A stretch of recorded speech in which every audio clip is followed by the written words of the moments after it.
우리 26학년도 수특 인문예술 여기 지문이 몇 번째 지문이지? 두 번째 지문인가? 두 번째 지문 한번 해보도록 하자. 철학 지문이고 여기 보면 적절한 거 찾으라고 했고 뭐 문제는 다 읽어봤다고 생각하고 우리 한번 바로 지문 분석부터 들어가 볼게. 운유에 대한 학문적 정의는 아리스토텔레스의 시학에서 처음 등장한다. 이에 따르면 그래서 우리 철학, 인문, 예술 이쪽에서는 특히 철학 지문 같은 경우에는 여러 사람이 나오고 이 사람마다 주장하는 바가 조금씩 같거나 다르거나 하기 때문에 그것을 비교 분석하는 문제 위주로 많이 나온다고 했지. 그러니까 이 사람이 어떤 말을 했는지를 먼저 완벽하게 이해하는 게 제일 중요해. 알겠지? 그리고서는 공통점과 차이점을 찾아내는 거야. 특히 이런 학문들은 뭐 아닌 경우도 있지만 대부분 A가 A 다시를 주장했으면 B는 A 다시에 대해서 비판을 하고 B 다시라는 자기의 학설을 만들던가 아니면 A 다시라는 것을 동조를 하면서 비슷하지만 좀 변형된 학설을 만들던가 이런 식이거든 항상. 그러니까 그런 구조를 머릿속에 좀 넣어두고 읽으라고 읽을 때 알겠지? 시학에서 처음 등장한다. 이에 따르면 그래서 아리스토텔레스가 쓴 시학에 따르면 은유는 낯선 이름들의 전이래. 그래서 이 사람은 이렇게 얘기하는 거야. 은유란 뭐냐면 어떤 대상을 가리키기 위해 그 대상의 이름이 아닌 낯선 이름을 사용하는 것을 아리스토텔레스는 은유라고 얘기하는 거야. 뭐 그냥 그렇게 받아들이면 돼. 알겠지? 20세기 독일의 철학자 블루멘베르크 새로 나왔지. 평생 은유에 대한 연구로 철학적 사유를 개진하며 화면 다시 연결해.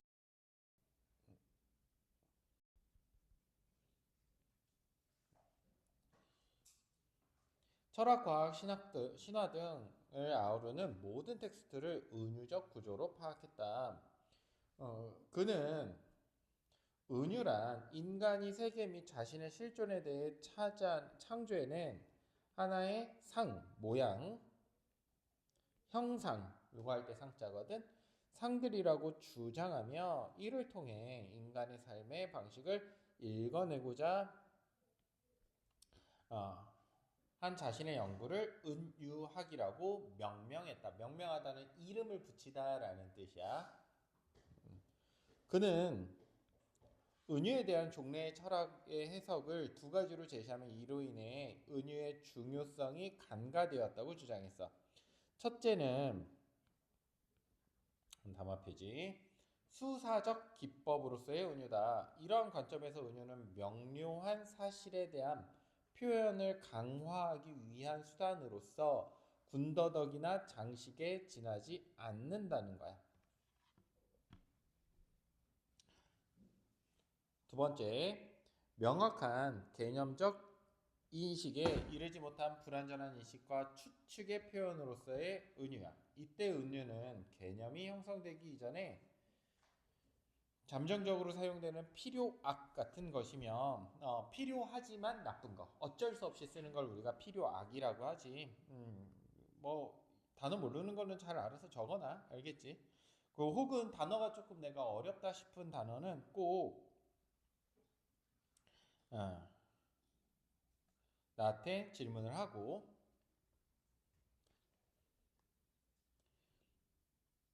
인간의 사유가 발달하여 어떤 대상을 가감 없이 더하거나 빼는 것 없이 표현할 수 있는 투명한 형식을 찾아내면 은유는 더 이상 필요하지 않게 된다 그래서 이거 한번 정확하게 읽어보자. 글을 읽을 때 선생님이 얘기하지만 공부할 때는 적어도 뭉개서 읽는 게 없어야 돼. 그래야 나중에 시험 볼 때 제대로 읽을 수 있어. 알겠지? 자, 지금 첫 번째 블루멘베르크는 은유가 중요하다고 생각하지. 그래서 심지어 자기가 학문도 하나 만들었어. 은유학이라고. 그러니까 옛날에는 내가 생각하는 것보다는 은유라는 것이 되게 좀 잘 간과되다. 그러니까 좀 평가절하됐었던 것 같아. 평가된 첫 번째 이유. 이 수사적 기법이야. 수사적. 이게 무슨 뜻이야? 여원아.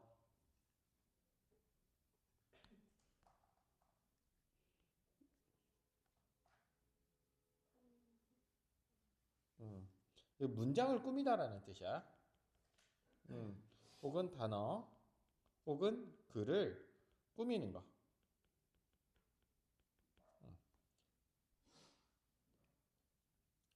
그러니까 우리나 글이나 말 같은 걸 이제 꾸미는 거를 수사적 표현이라고 그래. 알겠지? 그러니까 말이나 글을 꾸미기 위한 기법, 방법으로서의 운유야. 이러한 관점에서 은유는 명료한 사실에 대한 표현을 강화하기 위한 수단. 그냥 문장을 꾸미기 위한 존재일 뿐이라는 거야, 은유는. 이해됐니? 그러니까 군더더기라고 표현하는 거지, 이 사람은. 그래서 이렇게 간과되어 왔다는 거야. 그냥 뭐 있어도 되고 없어도 되는 것들. 그냥 좀 문장을 아름답게 만들기 위한 하나의 장치 정도. 여기까지 첫 번째 이해했지. 둘째, 명확한 개념적 인식에 이르지 못한 불완전한 인식과 추측의 표현. 그러니까 우리가 명확하게 이해하고 명확하게 표현하지 못하니까 무언가에 빗대서 표현하는 것. 이것을 은유라고 했다라는 거야. 지금까지는. 여기까지 됐지. 그러니까 우리가 만약에 완벽하게 그 개념을 파악하고 있고 정확하게 표현할 수 있는 방법이 있으면 굳이 은유를 쓸 수 없다. 필요가 없다. 이러한 관점에서는 궁극적으로 철학의 모든 은유가 순수하게 개념적인 용어로 대체되는 것이 바람직하다고 간주했어. 블루멘베르크는 전통 철학의 지적대로 은유가 수사적 표현이거나 아직 개념적으로 환원되지 못한 잉여일 수 있다는 점을 인정했어. 은유 중에 결코 개념으로 대체될 수 없는 고유한 표현 형식으로서의 철학적 언어 근본의 바탕이 존재한다고 주장하며 이러한 은유를 절대적 은유라고 했어. 자, 인정하면서도 이 사이지. 이거는 공통점이야, 그렇지? 우리 공통점 차이점이 중요한 파트라고 그랬어요. 여기는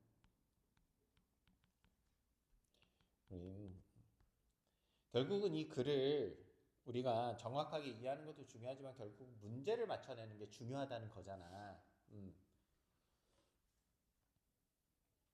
자, 그러면 여기서부터 어디까지? 여기까지가 어떤 내용이야? 종래의 철학. 옛날의 철학자들이 주장했다라는 거야. 첫 번째, 두 번째. 그러니까 은유를 좀 깔봤다는 거야, 옛날에는. 그러니까 블루멘베르크는 이 얘기에 대해서 어느 정도 납득은 해. 오케이. 이런 기법들이 있어. 그렇지만 뭐가 있어? 결코 개념으로 대체될 수 없는 고유한 표현 형식으로의 철학적 언어, 근본 바탕이 되는 것. 그러니까 얘만 가질 수 있는 그 고유한 개념이 하나는 있어. 우리는 그것도 생각해 봐야 돼. 이게 이제 차이점이 되겠지. 블루멘베르크에 따르면 절대적 은유는 그래서 이 절대적 은유의 개념이 여기에 나와 있지. 결코 개념으로 대체될 수 없는 고유한 평균 형식으로서의 철학적 언어와 근본 바탕이 되는 것이 바로 절대적 은유였지. 개념적 사고에 미달하는 것이 아니고 이런 아니고는 요 앞뒤로 선지가 많이 나오기 때문에 꼭 체크를 해놔야 돼. 오히려 개념적 사고의 바탕이 되어서 세계의 본질이나 삶의 지향성 등과 같이 개념으로 설명할 수 없는 궁극적인 질문들에 답하려는 시도야. 요거는 그냥 예시를 들어준 거니까 바로 쳐버려도 되겠지. 세계의 본질이나 삶의 지향성 등과 같이 이건 예시 들어준 거잖아, 그렇지? 개념으로 설명할 수 없는 궁극적인 질문들에 답하려는 시도래. 그 질문들은 이성을 통해 인식 가능한 영역을 넘어서므로 규정적인 해답을 구할 수 없는 것들이야. 어떤 질문들? 개념으로 설명할 수 없는 궁극적인 질문들. 절대적 은유는 현실의 총체성을 묘사하는 이미지를 생성하여 우리가 사는 세계를 표현한다. 자, 조금 어렵다 싶으면 뭐가 반드시 나와? 예를 들어가 나와. 알겠지? 예를 들어를 읽어보고 이거는 그냥 이해를 도와주는 거기 때문에 다시 앞으로 가서 이해를 하는 거야. 그냥 예를 들어서 읽고 그냥 넘어가면 안 돼. 그런 문장을 뭉개서 읽는 거거든. 독서에서는. 미지의 세계를 출항하고 망망대해에서 난파를 당하는 듯 항해와 관련된 은유들은 세계 속에서 살아가는 인간의 실존을 표현하는 절대적 은유라고 할 수 있어. 우리가 지금 살아가는 것 자체를 비유한다고. 배가 출항하는 것에. 알겠지? 그래서 우리는 미래에 대해서 미지의 세계를 찾아서 출항하는 것에 비유해. A는 B다. 은유법이잖아, 그게. 또 우리가 시련을 겪으면 망망대해에서 난파하는 것, 어디로 가야 할지 모르는 것, 이런 상황들을 이렇게 은유적으로 표현해. 여기까지 괜찮니? 그러니까 인간의 이런 모습들을 표현하는 이 절대적 은유. 다시 위로 올라가 보자 그러면. 절대 현실의 총책성을 묘사하는 이미지를 생각하는데, 현실의 총책성, 우리가 살아가는 모습의 전체적인 모습, 인생은 마라톤이다 이런 것처럼. 이해됐니? 인생은 야구와 같다 막 이런 표현들 많이 쓰잖아. 그치? 어떤 이미지를 딱 생성을 해준다는 거야. 특히 이렇게 아주 절대적이고 궁극적인 개념을 탐구할 때 인생이란 무엇이냐, 인간은 무엇인가, 이런 것들 은유가 도움이 된다는 거지. 이런 걸 우리가 절대적 은유라고 한대. 또한 절대적 은유는 인간이 세계를 대하는 기본 자세와 태도를 표현하며 인간 행위의 방식을 설정하는 지침으로 기능해. 블루멘베르크에 따르면 세계 속에서 살아가는 인간은 압도적인 현실을 맞닥뜨린 이래 그것을 어떻게든 파악함으로써 두려움을 떨치려고 애써왔고, 예로부터 지금까지 철학, 과학 등 인류의 지성적 결과물들은 모두 그러한 분투라는 건 분주하게 싸우는 걸 분투라고 그래. 열심히 싸우는 거. 서로 다른 형식으로 표현된 것이다. 하지만 그런 노력에도 불구하고 여전히 인간이 개념으로 규정할 수 없는 궁극적 영역들이 있는데, 절대적 은유는 여기에 구조를 부여하여 세계에 대해 명백한 현상을 제공함으로써 인간이 세계와 조화로운 관계를 맺도록 돕는다고 보았어. 자,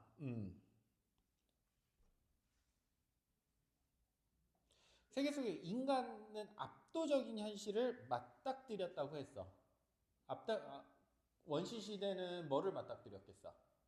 번개, 자연의 변화, 이런 것들이 다 압도적인 현실이야, 그치? 질병, 뭐 혹은 문명의 변화, 전쟁, 이런 것들.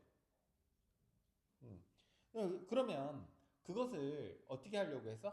설명하려고 했다고. 과거부터. 선생님이 이거는 철학집을 할 때 꼭 얘기해 주는 것 중에 하나거든.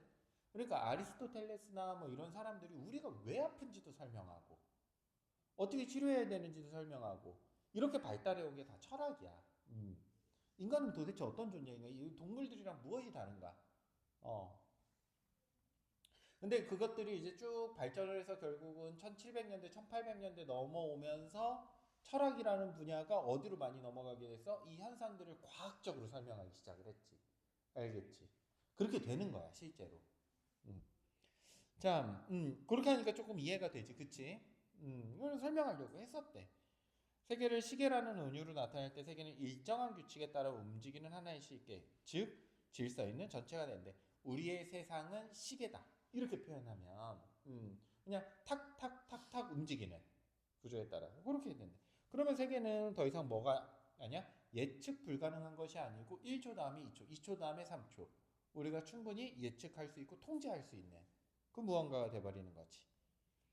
절대적 은유와 마찬가지로 신화 역시 개념으로는 해명할 수 없는 사태를 은유에 활용한 이야기로 서술한다는 점에서 블루멘베르크의 은유 이론은 신화 이론으로 연결돼. 그에 따르면 신화의 기본적인 기능은 거대한 공포를 마주한 인간이 그것에 이름을 지어붙이고 이야기를 창조하여 막연한 불안을 구체적인 두려움으로 바꿈으로써 세계의 거친 폭력과 혼돈으로부터 자신의 안전을 도모하려는 것이야. 선생님이 방금 얘기했었지. 똑같은 거야. 우리 번개가 외쳐. 몰라. 원시시대 몰라. 모르니까 누가 친다고 그래? 제우스가 번개를 내리고. 자꾸 사람들이 바다에 빠져 죽어. 누가 자꾸 그 선원들을 바닷속에 빠져들여주고 막 끌고 가고 이래. 그냥 이거 지금은 다 과학적으로 설명할 거 아니야. 해류가 어떻고 뭐 폭풍이 왔고 태풍이 왔고 갑작스럽게. 근데 그때는 뭘로 해명해? 뭐 인어들이 있고, 그치? 뭐 사이렌이 막 이제 이상한 노래를 불러가지고 막 사람들 바닷속으로 끌어들이고, 이렇게 설명을 한다고. 지금 그 얘기를 하는 거야, 알겠지? 그래서 왜 그런지 모르는데 누가 그렇게 한다고 생각을 하는 순간 신화, 그 사람에 대한 두려움으로 바뀌지. 혼돈이 아니라 두려움으로 바꿔. 괜찮아? 음. 예를 들어 신이 최초로 언급되는 고대 그리스 문화의 신들은 만물을 질서에 따라 배치하는 권능을 가진 존재로 서술되어 있는데, 이런 이야기를 통해 인간은 이성으로 파악할 수 없는 섭리를 신들의 권능으로 여김으로써 자연이 거칠고 난폭한 일정한 질서에 따라 운행할 것이란 믿음을 가지고 비로소 안도하게 된다. 여기까지 선생님이 방금 설명해줬어. 그래서 기초적인 그런 상식들을 가지고 있으면 이런 문제들이 좀 풀기 쉬워. 그래서 선생님이 계속 그런 얘기 반복적으로 해줄 거니까 머릿속에 좀 넣어둬. 이런 얘기 알고 있으면 또 똑똑해 보이잖아. 그렇지? 나중에 잘난 척도 한 번씩 하고. 자, 이런 자기보호 기능에서 더 나아가 신화는 다양하게 변주되어서 인간이 추구하는 가치를 함축하는 서사로 더 나아가게 돼. 신화의 의미는 고정 불변한 실체가 아니라 신화의 전승과 수용 과정에서 역사적인 존재인 인간의 문화적 선택에 따라 의미의 선택과 변이가 일어나는 거야.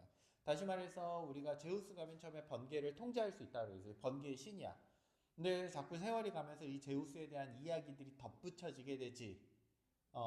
그러면서 옳고 그른 모습들을 막 사람들한테 보여주기도 하고, 그렇게 변이 된다고 점점. 또 시대마다 옳고 그른 기준이 다르니까 그런 것들도 신화에 반영이 돼서 또 변하고 다르게 받아들여지고. 블룸베르크는 베르크의 학문적 탐구는 은유가 담당한 역할과 신화의 기능 이런 것들에서 의의가 있대. 뭐 전형적으로 마지막에 나오는 내용이지. 여기까지 됐니? 이렇게 이해하면 문제가 실제로 어렵지가 않아. 어떤 문제가 나와도. 자, 1번부터 한번 보자. 이거 다 찾을 수 있어야 돼. 알겠지? 적절한 거. 적절하지 않은 것도 좀 찾아보면 좋을 것 같고. 그러니까 적절하지 않은 것 중에 여기 위에서 찾을 수 없어서 적절하지 않은 건 그렇게 써놓으면 돼. 찾을 수 없음. 기재되어 있지 않음. 이렇게 써놓으면 되고, 답 2번이라고 나와 있고 2번만 한번 해볼게.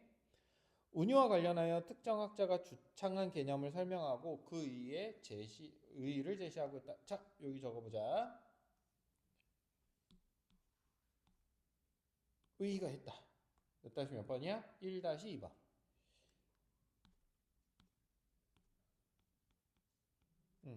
블루멘베르크 1-2번. 다 지금 블루멘베르크에 대한 이야기지. 예. 그래서 정답은 2번이야. 여기는 뭐 한 명밖에 안 나왔어. 옛날에 아리스토텔레스 잠깐 나온 거고, 그건. 그치? 적절하지 않은 거. 금방 찾을 수 있지. 1, 2, 3은 금방 찾아보고 알겠지. 꼭 줄쳐놔야 돼. 신화는 전승 과정에서 역사와 무관한 우연적인 변화로 인해 변화된다라고 되어 있는데, 이 부분 신화의 전승과 수용 과정에서 일어나는 것이래. 2-4번. 네, 근거네. 선생님이 얘기했지만 요 아니라, 왜 아니라 하면 되게 헷갈리게 되거든 사람이. 그리고 아니라 뒤에는 내가 진짜 하고 싶은 말을 보통 하지, 그치? 너희들도 그거 막 얘기하잖아. 맨날 너 왜 일찍 가게 그러면 이제 꼭 뭐라 그래? 그게 아니라 아니요 뭐 이렇게 시작하잖아. 아니라 뒤에 내가 하고 싶은 얘기를 한다고 꼭. 알겠지? 그치 여나?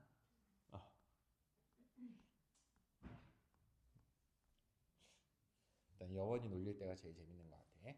자, 3번 보자. 3번. 적절하지 않은 거 찾아보라고 그랬고 답만 좀 한번 해볼게. 4번. 다윈은 종의 기원에서 여러 사투리가 하나의 언어에서 갈라진 것과 마찬가지로 동물의 종이 별개의 기원을 지닌다고 말하기 어렵다며 자연 선택에 의한 진화를 주장했어. 이내 신이 생물을 창조했다는 믿음이 지배적이던 당시의 사회에 큰 충격을 줬어. 이에 대해 저명한 생리학자 부하레몽은 항해 중에 배가 난파되면 조난자는 물에 빠지는 이 널빤지에 매달려서 목숨을 부지하는 것이 낫다고 말했어. 요 비유적인 표현을 쓴 거지, 그치? 어떤 비유적인 표현이야? 난파되면, 조난자는 물에 빠지느니 널빤지에 매달려서 목숨을 부지하겠다. 자, 한번 보자. 사투리가 여러 동물종이 동일한 조상에서 비롯되었다는 주장을 사람들이 쉽게 납득할 수 있도록 사용한 것이라면 니은으로 볼 수 있겠군이라고 되어 있네. 니은이 뭐야?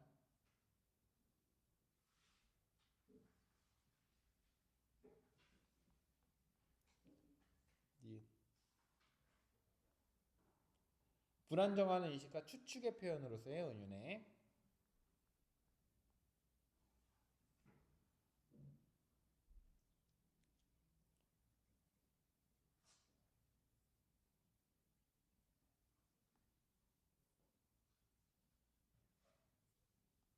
자,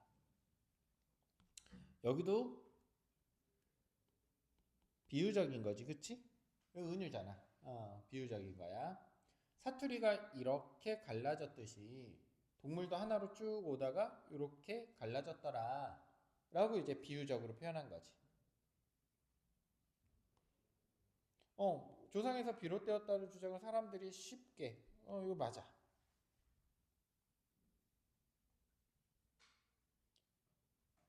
이거 맞는데, 니은은 아까 쉽게 설명하려고 한 거잖아. 그치?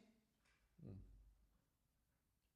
불안정한 인식과 추측의 표현, 명확한 개념적 인식에 이르지 못했다라고 되어 있는데, 어, 여기 써 있어. 여기 부분. 개념이 형성되기 전에 잠정적으로 사용되는 필요한 악인 것이고, 인간의 사유가 발달하여 찾아내면 은유는 더 이상 필요하지 않아. 자, 진화했다라는 개념은 확실하게 드러나 있지. 음. 그렇기 때문에 이거는 수사적 기법으로서의 은유에 더 가깝지. 음. 사람들한테 이해를 좀 도와주는 정도뿐이야. 알겠지? 몇 다시 몇 번? 몇 번이었니? 방금 3-4번이었니? 답은 4번이야. 자, 넘어가자.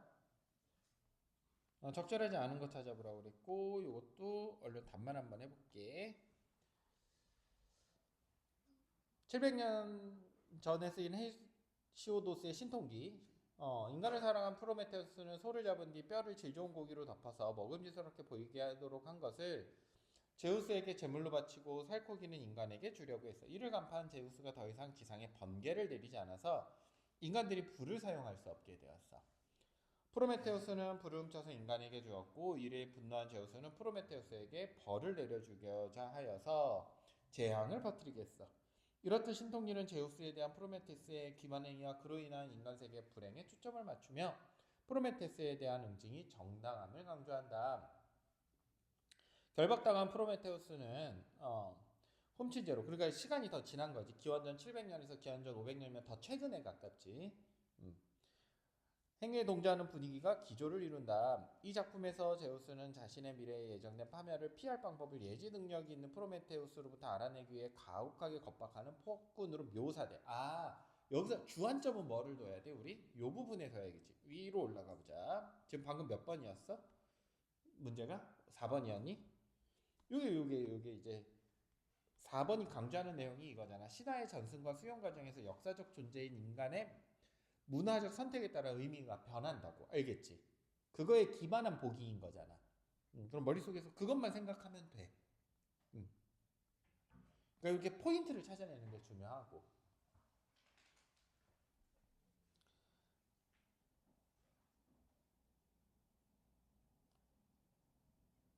자, 2번 신통기에서 제우스가 지상에 번개가 내리지 않도록 하는 것은 폭력적인 자연과 신의 권능을 분리하여 현실에서 느끼는 불안을 경감시킨다. 이건 애초에 어디가 틀렸어? 폭력적인 자연과 신의 권능을 분리하는 게 틀렸지. 애초에 틀린 말이지. 자, 위에 올라가 보자.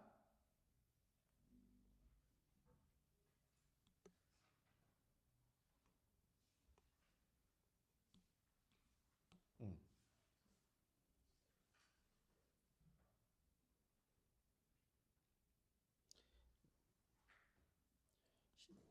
인간은 이성으로 파악할 수 없는 신들의 권리를 뭐 한다고 그랬어? 요렇게 한다고 그랬지. 그치? 그러니까 이건 다 신들이 하는 거야. 이렇게 믿고 싶어서 신화를 만든 거라고, 애초에. 이걸 분리시킨다는 것 자체가 애초에 완벽한 오답이지. 이해됐니? 음.